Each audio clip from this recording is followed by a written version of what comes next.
पाकिस्तान के प्रधानमंत्री शहबाज शरीफ ईरान के दौरे पर पहुंचे हैं। यहां पर उनकी मुलाकात सुप्रीम लीडर अली खामनेई से हुई है। इस मुलाकात में किन मुद्दों पर चर्चा हुई है और इस मुलाकात की इनसाइड स्टोरी क्या है, आज इसी विषय पर हम चर्चा करेंगे। चर्चा में हमारे साथ जुड़े हैं मयंक। सबसे पहले तो यही सवाल है कि पाकिस्तान के पीएम और खामनेई के बीच में जो मुलाकात हुई है उसके पीछे की वजह क्या है और इस मुलाकात में क्या क्या बातचीत हुई है। देखिए, शहबाज शरीफ जो है वो तुर्की, ईरान, तजाकिस्तान और अज़रबैजान के दौरे पर हैं और वो इसी के तहत ईरान पहुंचे थे, जहां उनकी मुलाकात हम सीधा इसमें मुद्दे पे आना चाहेंगे। इस मुद्दे पे देखिए, उनकी मुलाकात अली खामेनी जो सुप्रीम लीडर हैं उनसे हुई। अब ये मुलाकात बेहद इंटरेस्टिंग रही है। इसको लेकर तरह तरह की बातें निकल के सामने आई हैं और जो बातें अली खामेनी ने शहबाज शरीफ से कही हैं वो पूरे इंटरनेशनल मीडिया में चर्चा का मुद्दा बन गई है। देखिए, जो सूत्रों के हवाले से खबर आई है उसके मुताबिक जो पहली बात निकल के आई कि अली खामेनी ने शहबाज शरीफ से कई बातों को लेकर नाराज़गी जाहिर की है। अब ये नाराज़गी सबसे बड़ी क्या है? इसकी सबसे बड़ी वजह है गाज़ा। देखिए, अली खामेनी का जो कहना था, जो उन्होंने शहबाज शरीफ से कहा, जो सूत्रों के मुताबिक खबर आई कि उन्होंने ये कहा कि गाज़ा के मुद्दे पर पाकिस्तान को खुलकर ईरान का साथ देना चाहिए या गाज़ा के मुद्दे पर इजराइल का विरोध करना चाहिए। उन्होंने कहा, जैसा सूत्र बता रहे हैं, अगर आप ऐसा नहीं कर सकते तो फिर किस मुंह से मुसलमानों की बात करोगे। ये बात ऐसा कहा जा रहा है कि अली खामेनी ने जो है पाकिस्तान से कहा कि अगर आप एक मुस्लिम कंट्री होने के बाद भी मुसलमानों की बात नहीं करोगे, गज़ा के सपोर्ट की बात नहीं करोगे, तो फिर आप किस मुंह से मुसलमानों की बात करोगे। दूसरी बात जो खामेनी ने कहा वो ये कहा कि जब कई यूरोपीय देश खुलकर इजराइल का विरोध कर रहे हैं तो पाकिस्तान एक मुस्लिम कंट्री के होने के बावजूद गाज़ा पे साइलेंट क्यों है। देखिए, पाकिस्तान जो है वो गाज़ा के मुद्दे पर खुल के कोई बात सामने नहीं रखता है। इस बात से बताया जा रहा है कि खामेनी ने अपनी नाराज़गी जाहिर की और उन्होंने कहा कि जब कई यूरोपीय देश हमने देखा, अभी फ्रांस हो गया, जर्मनी हो गया, ब्रिटेन हो गया, इन्होंने ये कहा कि इजराइल को अटैक बंद करना चाहिए गाज़ा पे। उसके बाद जब इन्होंने कहा, खामेनी का कहना ऐसा था कि जब यूरोपियन कंट्रीज़ अमेरिका के खिलाफ जाके जो है वो इजराइल का विरोध कर सकते हैं तो आप चुप क्यों बैठे हैं। इस बात से खामेनी जो है वो शहबाज शरीफ से नाराज़ नज़र आए।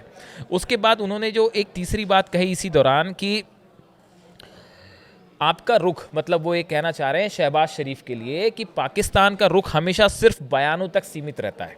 वो सिर्फ जो है बयान, और वो भी बहुत कम बयान जो आते हैं वो फ़िलिस्तीन के बारे में या गज़ा के बारे में यदा कदाई कोई बयान आते हैं और उसके बाद बात ख़त्म हो जाती है। तो आपको खुलकर गज़ा और फ़िलिस्तीन के साथ आना चाहिए। ऐसा खामेनी का जो तीसरी बड़ी बात उन्होंने कही वो ये कही कि सिर्फ बयानबाजी से कुछ नहीं होगा। पाकिस्तान सिर्फ बयान देता है, बड़े बड़े ग्राउंड पे कुछ नहीं करता है फ़िलिस्तीनों के लिए, गज़ा के लिए। ये जो तीसरी बड़ी बात कही खामेनी ने इसी दौरान कहा कि देखिए, गज़ा में जो है वो छोटे छोटे बच्चे मारे जा रहे हैं। ये खामेनी ने बताया जाता है कि इस चर्चा में ये बात सामने आई कि छोटे छोटे मासूम बच्चे जो इजराइल के हमले में मारे जा रहे हैं, इसको कतई बर्दाश्त नहीं किया जा सकता और अब आपको ये तय करना है कि आप किसके साथ खड़े हैं। ईरान की तरफ से ये संदेश गया कि भाई अब आप तय करें कि इस पूरे मैटर में आप किसका साथ देना चाहते हैं और खुल के आपको सामने आना चाहिए। चौथी बात उन्होंने ये कही कि कई ऐसे मुस्लिम देश हैं जो इजराइल और अमेरिका की वजह से बोल नहीं पाते हैं। ऐसा खामेनी ने कहा कि कई ऐसे देश हैं जो अमेरिका के दबाव की वजह से या इजराइल के दबाव या उनका साथ देने की वजह से फ़िलिस्तीन के मुद्दे पर खुल के अपनी बात नहीं रख पाते हैं। तो अब आप भी उन देशों में शामिल मत हो जाइए, आपको भी अपनी बात खुल के सामने रखनी होगी। तो देखिए, एक प्रकार से खामेनी ने ये 5 बड़े संदेश दिए हैं शहबाज शरीफ को और बड़े साफ शब्दों में उन्होंने कहा कि आप बस हवाई बातें मत करिए। आप गज़ा और फ़िलिस्तीन के मुद्दे पे आपको ग्राउंड पे उन्हें समर्थन देना पड़ेगा। आप एक मुस्लिम कंट्री होने की बात करते हैं, अगर आप खुद मुसलमानों के साथ नहीं खड़ेंगे, उनके हक की बात नहीं करोगे, तो फिर आपकी बात पे विश्वास कौन करेगा। जी बिल्कुल। और इस दौरे के अंदर जिस तरह से ये बातचीत हुई है, इसके बाद हाल ही में देखा गया था कि मिसाइल्स और ड्रोन्स ईरान की काफ़ी चर्चे में थी, तो क्या इस मुद्दे पर भी कुछ बातचीत हो सकती है? देखिए ये जो है ये जो अभी तक खबरें निकल के सामने आई हैं कि जंग के दौरान भी जब भारत के साथ लड़ाई चल रही थी पाकिस्तान की, उस दौरान भी पाकिस्तान ने ईरान से उनका जो शाहिद ड्रोन है, शाहिद 149 ड्रोन जो है, इसकी डिमांड की थी।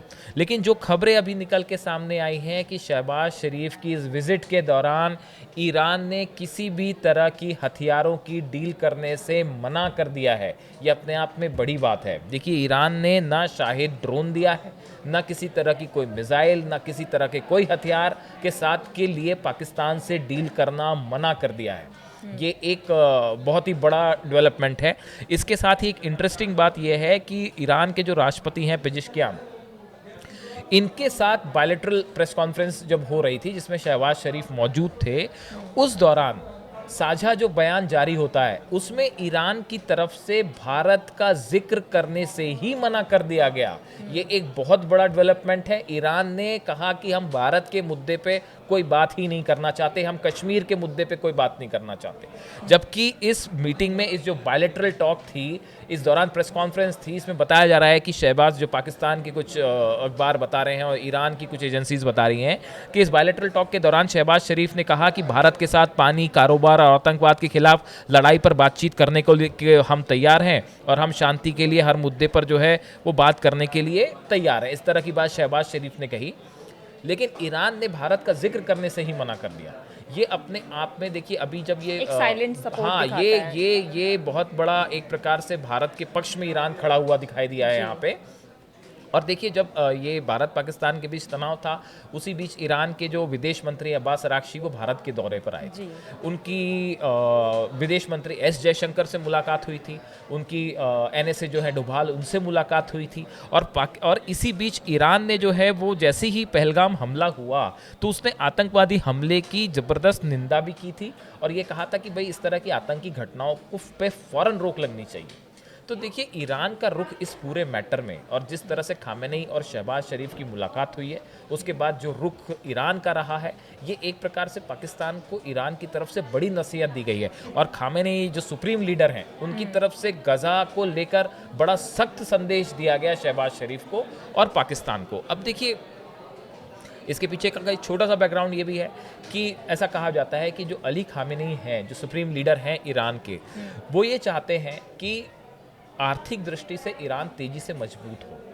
हाल ही में एस जयशंकर जो हैं, उनकी बात भी हुई ईरान के विदेश मंत्री से, बताया जा रहा है। तो उसमें भी जो है इस तरह की बात थी कि जो चाबहार पोर्ट है उसको तेज़ी से डेवलप किया जाए और ईरान चाहता है कि भारत के सहयोग से तेज़ी से आर्थिक विकास भी किया जाए। अमेरिका को जवाब देने के लिए जो टैरिफ वॉर चल रहा है, इसके बीच में ईरान की इकॉनमी को मजबूत करने के लिए शायद ईरान इस बात को अच्छे से समझता है कि पाकिस्तान के साथ जाने से कोई विशेष लाभ नहीं मिलेगा, लेकिन अगर इकोनॉमिक डेवलपमेंट करना है, विकास करना है, ट्रेड के मामले में डील करना है अमेरिका के साथ या अमेरिका या दूसरे देशों के साथ जो रिस्ट्रिक्शंस लगे हुए हैं, उसके बाद अगर कोई ईरान का बड़ा तेल का खरीदार हो सकता है तो वो भारत हो सकता है। तो ईरान इस बात को अच्छे से समझता है कि जहाँ डेवलपमेंट की बात आएगी वहाँ भारत के साथ जाने में ज़्यादा फायदा है। और ईरान एक ऐसा देश है जो अपने हित की बात बिल्कुल मजबूती के साथ सामने रखता है। जिस तरह की विदेश नीति ईरान की रही है, बड़ी बेहतरीन रही है, और इस मुलाकात के बाद एक बार फिर ऐसा लगता है कि भारत के साथ ईरान के संबंध मजबूत हुए हैं। जी बिल्कुल, और यहाँ पर ईरान ने एक चीज़ तो क्लियर कर दिया है कि पाकिस्तान को अब क्लियर स्टैंड लेना पड़ेगा। फिलहाल इस खबर पर हमारी नज़र बनी हुई है। बाकी की तमाम खबरों के लिए जुड़े रहिए न्यूज़ 18 उत्तर प्रदेश उत्तराखंड के डिजिटल प्लेटफॉर्म के साथ। धन्यवाद।